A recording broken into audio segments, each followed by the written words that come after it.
Let's go to Boogie Jake again with my first of my post-Oscar nomination movie reviews. I have had the opportunity since the Oscars to see 5 of this year's releases, 4 of which are Oscar nominees. And the first 2 I want to talk about are the 2, I dare say, military-themed movies, or war-themed, or whatever.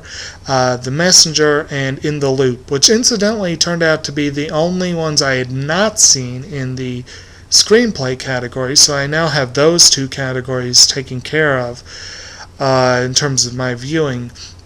In the Loop, first, is up, shocked a lot of people for getting a nod for adapted screenplay.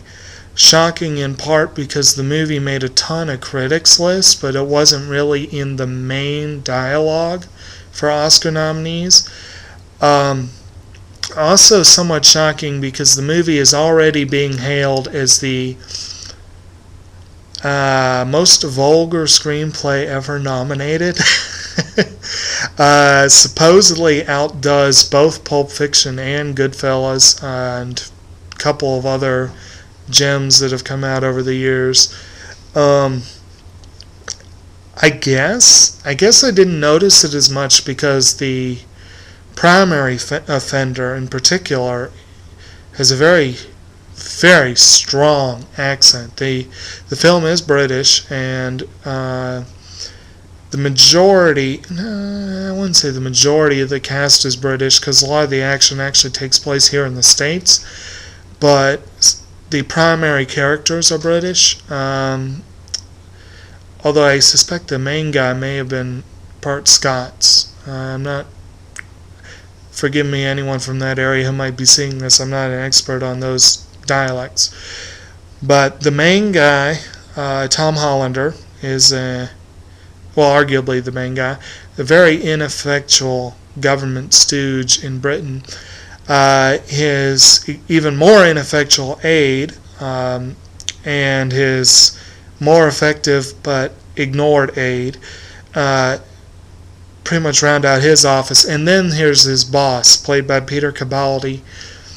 And Peter Capaldi, it seems to have invented a new language of swearing that it probably put off a lot of the audience, but it also amuses a lot of the audience. I admit I was amused. As far as the American side of it, the main characters are played by Mimi Kennedy, as basically the American counterpart to Hollander's character. A peacenik general who's her good friend, who's played by James Gandolfini, and her aide, who's played, I thought it was a familiar face, but I admit, I was shocked at the end when I saw Anna Klumsky? What? The girl from My Girl? She literally vanished from movies for, I think it was 7 years. But in the meantime, she's had a handful of roles that haven't even been on my radar. I believe this is the 1 or 2nd maybe role since My Girl 2 that I've seen her in. She done growed up a bit, but does a great job. Kennedy, Hollander, Capaldi, they all do excellent jobs. The acting, in fact, in this movie is so good that it's very naturalistic. It's got a documentary feel to it.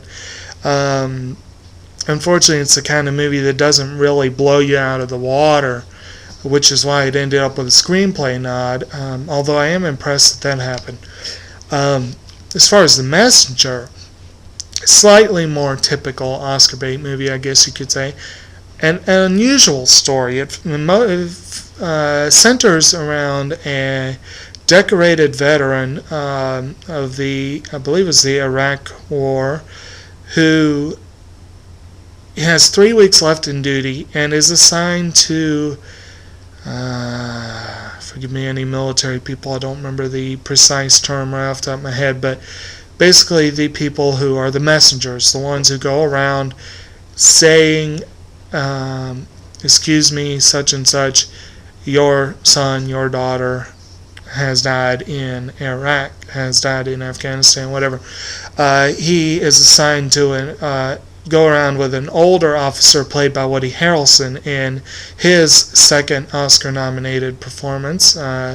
He's up for supporting actor this year, and I have to say, this is Woody Harrelson's year. I haven't seen 2012, but I've heard people saying that he was one of the best things in that movie. He kicked ass and took names as a Twinkie-loving zombie hunter in Zombieland. Tallahassee is probably the best role he's had since Woody Boyd. And then he had this Oscar-nominated role. He impresses. And what's his name? Ben Foster is the main guy, the guy who, his protege, if you will. They both give excellent performances, and actually I think Foster, both of them I would barely put on my top 5 for the year. There was a lot of talk about Samantha Morton for supporting actress. I'm a big fan of Samantha Morton. I think she's an excellent actress. I think it was the strangeness of the role that put me off a little, but I do think she was a contender this year and probably could have gotten the nod, and I would have been happy. And then there's a couple other people who show up here and there. There's a couple of people that are kind of over the top. I mean, obviously, a movie where people are getting the worst of news, you run the risk of histrionics, and you do see that a couple times in it. As anyone who talks to me knows, I don't like histrionics in movies. They never impress me. It's one of the reasons I don't think Halle Berry should have won the Oscar in 2001. It's because she went to histrionics so many times in that movie.